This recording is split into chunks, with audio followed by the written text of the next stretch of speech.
Hollywood. We're here to report from the Electronics Entertainment Expo, or to give it its shorter title, E3.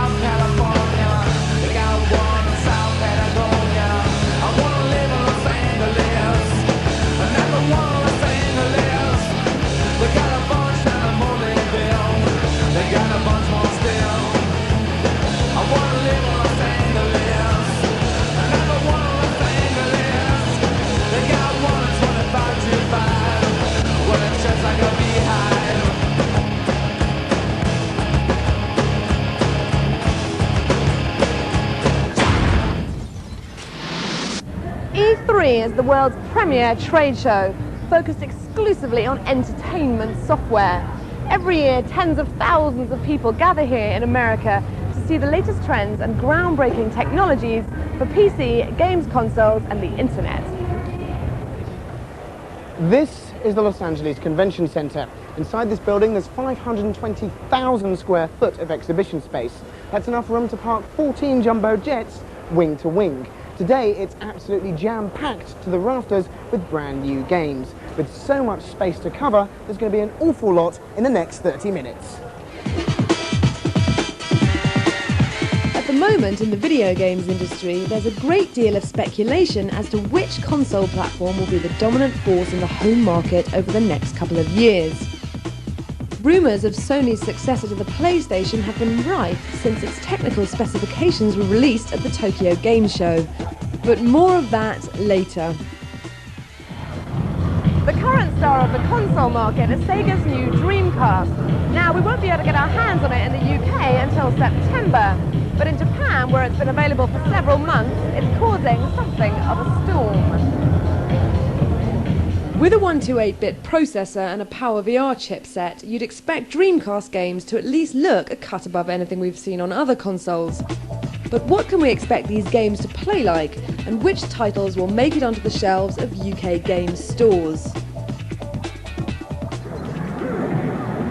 A game that's a dead cert for UK release is Shenmue. With 5 years in development and at a cost of $26 million, this is one of the most anticipated titles of recent years. You've seen the frightening strength of Shenmue blends a third-person adventure with a fighting game in a way that's never been seen before. The environment in which you play is huge and actually spans 2 countries.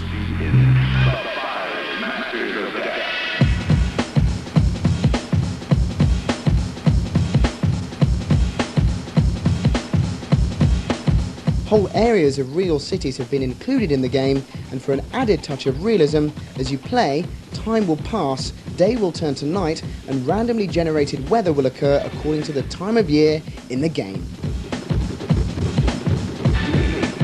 Control has been split between a mixture of quick-time events, which instruct the player to make a yes-no decision, or virtual fighter-style full-on bouts of 3D chop-socky. And if all that sounds a little tiring, your character in the game will think so too. If he becomes too fatigued, you'll have to find him a hotel to bed down for the night and get some rest. This game is absolutely huge. It comes on 5 GD-ROMs. That's a gig of memory on what would normally be a CD. So you can pretty much guarantee that it'll keep adventure gamers happy for quite some time.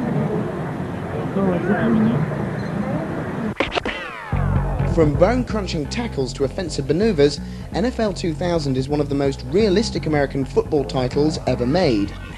An intricate 3D collision model ensures that players don't just fall over when hit, they respond to the direction and force of the tackle just like real life. The character animation was created using more than 1,500 motion-captured moves, and 16 professional players, Hollywood stuntmen and actual referees were used in this process. This title's heavily tipped to make the UK launch of the Dreamcast. Hoop dreams can come true with NBA 2000, this console's first basketball game. The screen refreshes at an amazing 60 frames a second, which means you won't find faster sporting action anywhere. Strategy and tactics from some of the NBA's greatest teams have been programmed into the AI, so opposing teams will play just like their real-life counterparts. Players will also react to victory and defeat in the same way as the sporting heroes they're modelled on. As the pilot in a mercenary organisation, players are contracted with a number of strategic objectives. After missions are completed, gamers advance to more challenging assignments in aircraft. The premise for Air Force Delta has been tried and tested in games like Ace Combat, and although it doesn't offer anything original in terms of scenario, you can choose to create absolute chaos across the globe in state-of-the-art fighter aircraft like the F-22 Raptor or the formidable MiG-29. The graphics are, as you'd expect from a console like this, first rate, and to increase the longevity of the game, a replay mode which rivals Gran Turismo's has been introduced, so you'll be able to watch over and over again your favourite missions of mayhem. The popular Castlevania series is set to make an outing on a 128-bit platform with the release of Castlevania Resurrection. In this latest incarnation, Dracula's returned to the world of mortal men, this time teaming up with evil Dark Countess of Transylvania, a woman with a penchant for Sisters of Mercy albums and whips. So far we've only managed to get hold of the FMV sequence because the game is so top secret, but this time round the only hope for humanity is the last remaining ancestor of the Belmont family, the historic enemies of the Hordes of Darkness. Castlevania Resurrection will introduce baddies such as werewolves and mummies, and hordes of bloodthirsty skeletons which should keep players on their toes. One of the most popular attractions at this year's E3 was Sega's massive Dreamcast stand. The area was packed with dozens of monitors and consoles, with a multitude of titles available for eager punters to try. Official Dreamcast details were announced, including the American release date, which will be the 9th of September, and a price point of $200 with a 56K modem bundled in. UK consumers will be getting a similar bundled deal, but at a £200 price point and a later release date of the 23rd of September. Midway had a strong showing on the stand, with new titles like Mortal Kombat Gold and arcade to Dreamcast conversion Hydro Thunder.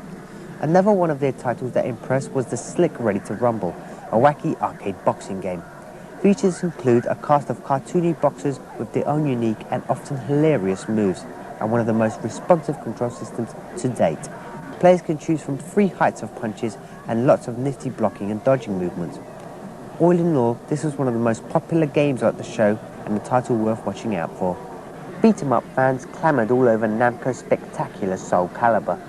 Based on the hit arcade game, powered ironically by Sony hardware, the Dreamcast conversion showcased the graphical capabilities of Sega's Dream Machine. Players could choose from a wide variety of characters, brandishing weapons as diverse as chains, swords, bow staffs and nunchucks. With this, Ready to Rumble and Dead or Alive 2 on the way, its inviting game fans are well catered for. Next up we have Buggy Heat, a fabulous new racer from CRI. The game runs at a silky smooth 60 frames per second and features some of the most detailed Dreamcast graphics to date. This is a rough and rugged off-road racing game that looks set to give Sega Rally 2 some serious competition when it's released around next spring. Players are given a choice of 8 off-road vehicles, each equipped with different handling attributes and remarkably responsive 4-wheel independent suspension. The final release will include a large variety of tracks and hazardous nighttime driving sections. This is definitely a title to keep a lookout for. Basketball is a massively popular sport in the United States, so Sega's in-house development team have been working hard on an impressive new sports title, NBA 2000. The game features all the usual players, teams and other statistics, but this time around wrapped in some of the slickest graphics ever to grace a sports title. The game zips along at a fair old pace, and the athletes really do look like basketball players, as opposed to pixely, blocky models. Other sports titles announced at the show were NFL 2000 and arcade favourite Virtua Striker. Sadly, that's all the time we have to showcase Sega's impressive E3 presence, but look out for more Dreamcast previews soon. For now though, it definitely is game over.